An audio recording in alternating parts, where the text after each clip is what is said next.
근데 여러분들 그런 생각이 들진 모르겠는데 나는 캡처고 뭐고 버블이고 다 안 됐으면 좋겠는데 나는 그냥 div 눌렀으면 div만 실행됐으면 좋겠는데 라고 생각을 할 수 있잖아요.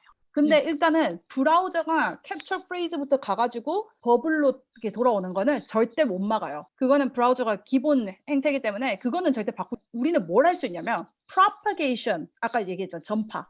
캡처는 propagate up이고 그리고 버블은 propagate down이라고 했잖아요. 근데 그 전파하는 거는 막을 수 있어요. 그래서 책에 나오면 stop propagation이라는 개념이 나오는데 그 개념이 바로 이 부분이거든요. 그래서 이것도 사실 굉장히 어려워하는 파트인데 우리가 방금 배웠던 걸 생각하면 굉장히 납득할 만해요. 자, 그럼 다시 예시를 볼게요. div를 눌렀어요. div를 누르면 캡처가 시작이 되겠죠. 근데 얘는 HTML도 클릭 이벤트가 있었고 body도 클릭 이벤트가 있었던 거예요. 그래서 HTML한테 물어봅니다. 너 언제 실행될 거야? 나 캡처. 그러면 1번이 실행되겠죠? 근데 얘는 버블이라고 하네요. 그러면 알겠어. 넌 나중에 실행시켜 줄게 하고 넘어갑니다. 그 다음에 타겟 페이지를 실행하는 거죠. 근데 만약에 이 div가 실행된 이 이벤트 핸들러 여기서 이 div 이 친구한테서 만약에 제가 stop propagation 이렇게 선언을 해버리잖아요. 네. 그러면 내 이후로는 전파하는 거 다 멈춰라가 되는 거예요. 그렇게 되었기 때문에 원래 원칙적으로는 버블 페이즈가 남아 있었어요. 그래서 얘가 실행이 돼야 해요. 근데 propagation을 스탑 시켜버리니까 실행이 안 되는 거예요. 이렇게 막아버릴 수는 있습니다. 오케이? 네. 이게 stop propagation인데 이게 근데 굉장히 황당한 케이스도 만들 수 있어요. 뭐냐? 아까 반대의 예시로 볼게요. 자, 이 div가 클릭됐는데 얘도 다 클릭이 있었어요. 근데 HTML은 버블 때 실행되겠다고 하고 body는 캡처 때 실행되겠다고 했어요. 자, 그러면 이제 클릭 이벤트가 발생했으니까 캡처 페이즈가 시작이 됐어요. 그럼 body가 실행되겠죠? 네. 근데 여기서 propagation에 먹어라 해버릴 수도 있잖아요. 그러면 이 다음에 target이랑 버블 페이즈가 있어요.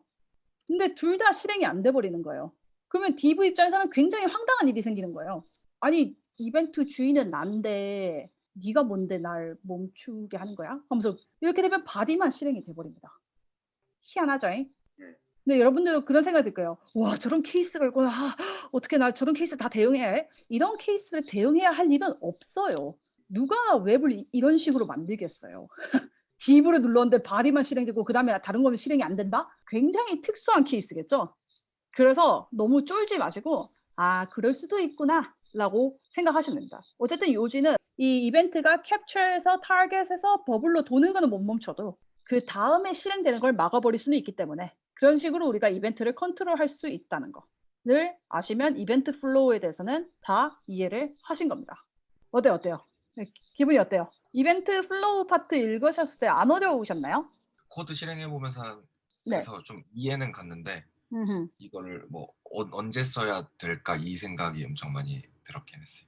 일단 언제 써야 할까에 대한 답을 드리자면 쓸 일이 거의 없어요. 진짜 거의 없어요. 저도 지금 예시도 떠오르지 않아요. 왜냐하면 써본 기억이 없기 때문에. 이런 경우가 거의 없기 때문에 사람들이 그냥 대충 넘어가요. 저처럼. 하지만 그 마음이 빚이 된다. 그래서 이렇게 짚고 넘어가 봤습니다. 자, 그러면 이제 여러분들은 이벤트에다가 핸들러를 다는 방식을 배웠고 그리고 이벤트가 어떤 식으로 이제 동작하는지 그 실행 순서에 대해서도 이제 공부를 했어요. 그럼 이제 이벤트를 직접 사용하는 법에 대해서 공부를 해야겠죠. 이벤트를 사용할 때 여러분들이 그냥 기억해야 하는 사실은 딱 두 가지 정도인 것 같아요. 자, 일단은 우리가 add event listener에다가 이벤트 타입을 적죠. 여기 뭐 마우스 다운이 될 수도 있고 키 업이 될 수도 있고 그냥 내가 원하는 타입을 이렇게 적어준다. 그러면 그 다음에 이제 펑션을 넣잖아요. 근데 이거는 약속인데 브라우저가 야, 너 이벤트 핸들러 달면 내가 무조건 이벤트 객체라는 걸 넣어줄게. 예, 이거는 무조건 약속인 거예요.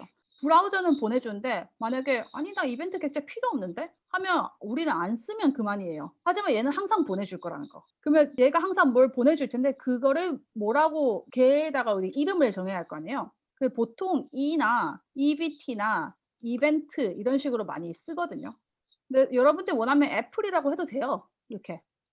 예, 근데 이거 보면 약간 좀 이렇게 되죠. 그렇기 때문에 이제 대세를 따른다. 근데 저는 시크하게 이만 쓰는 편입니다. 시크하니까.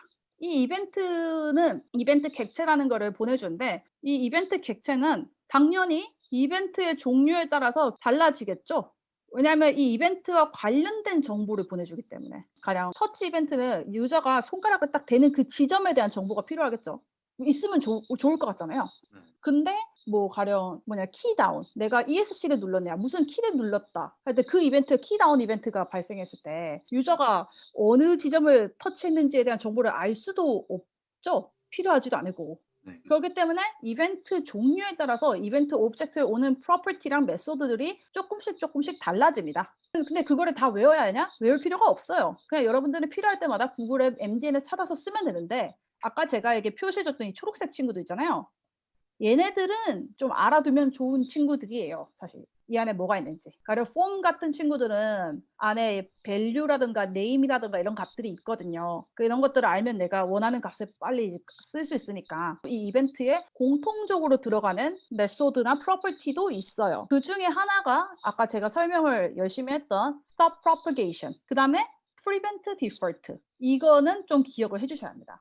왜냐? 이 prevent default 얘는 언제 사용하냐면 우리가 앵커를 누르잖아요. 앵커를 누르면 href 값에 있는 그 링크로 다른 페이지를 이동을 시킨다. 그러니까 디폴트 로직이에요. 브라우저가 기본으로 정해놓은 일이죠. 체크박스에 체크를 누르면 얘가 체크드로 바뀌는 거는 우리가 한 게 아니잖아요. 브라우저가 그렇게 해주는 거잖아요. 그거를 막고 싶은 경우들이 생겨요. 이렇게 얘기하면 언제? 라는 생각이 드시겠죠? 예시를 한번 들어볼게요. 자, 우리가 폼이 있어요. 폼이 있는데 폼에다가 뭐 인풋을 뭐라 하고 그리고 버튼이 있어요. 근데 이 버튼의 타입이 submit이에요. 제출. 이렇게 하잖아요. 그러면 이거를 누르잖아요. 그럼 바로 이동을 해버리는 게 보이시죠? 네. 이게 submit이 되면서 이동을 해버려요. 근데 가령 우리는 제출하기 전에 유저가 뭐 적었는지 좀 체크를 해보고 싶은 거예요. 체크를 해보고 알맞은 값을 적었을 때 submit을 보내고 싶을 수도 있잖아요. 그럴 때 prevent default를 쓰는 거예요. 자, 그러면 스크립트 다시 해서 여기다가 뭐 form, const form이 있어요. form은 document query selector form이다. 네. 근데 이 form이 이벤트 리스너를 내가 달아줄 건데 이 버튼 서밋 버튼을 클릭했다로 표현할 수도 있지만 보통 폼을 제출할 때는 폼에다가 서밋이라는 이벤트를 이렇게 적어주는 게 더 많이 사용하거든요. 이유는 묻지 말아주세요. 만약에 여기 이벤트 객체가 날라올 거네 내가 야 너 잠깐만 뭐 폼 너 서밋하면 그냥 보내버리는 거 그거 하지 마 이렇게 해버리면 이동을 하지 않습니다. 어쨌든 이 prevent default라는 것은 이런 용도로 사용하는 거다. 근데 이렇게 되면 사실 우리가 HTML 같은 거 배울 때 마크업 굉장히 열심히 배웠잖아요. 마크업을 열심히 한 거에 약간 현타가 오게 될 거예요. 우리는 앵커를 써가지고 링크를 이렇게 이동시키잖아요. 근데 이 논리에 따르면 버튼을 가지고도 내가 원하면 앵커처럼 사용할 수도 있는 거고 앵커를 버튼처럼 사용할 수도 있어요. 앵커에다가 prevent default 박아놓고 그 다음에 뭐 다른 요소 보여줘라 이렇게 해버리면 얘가 거의 버튼처럼 보이잖아요. 이런 식으로 자바스크립트는 HTML을 굉장히 내 멋대로 조작할 수 있는 굉장히 막강한 녀석이거든요. 그래서 사람들이 마크업에 신경을 안 쓰죠. 이게 다 이유가 있는 거예요. 사람들이 마크업을 등한시하는 이유가 아이고 그거 안 되겠으면 그냥 자바스크립트로 하지 뭐 하면서 이제 자바스크립트 만능주의가 나오는 거예요. 그래서 HTML의 그 목적을 생각한다면 마크업을 시멘틱하게 하는 것은 중요하다라는 걸 이게 여러분들이 이게 약간 느끼시고 가시면 됩니다.